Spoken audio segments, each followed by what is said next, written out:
बेला अस्पताल में सेहत सहूलियात का फुकदान। रिपोर्ट मलक एहसान, यंग स्टार टीवी न्यूज के वाहिद सरकारी मरकज सेहत सिविल बेला अस्पताल बेला में बुनियादी तिबी सहूलियात की शदीद कमी ने शहरियों को सख्त मुश्किलात से दो चार कर दी है। मुकामी अफराद के मुताबिक अस्पताल में इलाज मुआलजा की मुनासिब सहूलियात मौजूद नहीं, जबकि अद्वियात की शदीद किल्लत के बायस गरीब और लाचार मरीज रुलने पर मजबूर हैं। शहरियों का कहना है कि सरकारी अस्पताल में एक आम दर्द कश गोली तक दस्तियाब नहीं, जिसके बायस मरीजों को महंगाई के इस दौर में बाजार से दवाएं खरीदना पड़ रही हैं।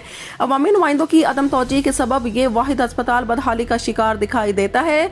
मजीद बरआं अस्पताल में सफाई की सूरत हाल भी नाकिस है और बाज़ डॉक्टरों की गैर हाजिरी के हवाले से भी शिकायत सामने आ रही हैं। अवामी हलकों ने महकमा सेहत से मुतालबा किया कि अद्वियात का कोटा फौरी तौर पर बढ़ाया जाए, अस्पताल में बुनियादी सहूलियात फराहम की जाए, गैर हाजिर डॉक्टरों की हाजिरी यकीनी बनाई जाए, सफाई और इंतजामी अमूर को बेहतर बनाया जाए। शहरियों ने आला हुकाम से अपील की है कि वो फौरी नोटिस लेकर बेला के इस वाहिद अस्पताल को तबाही के दहाने से बचाएं और अवाम को मयारी तिब्बी सहूलियात फराहम करने के लिए हंगामी इक़दामात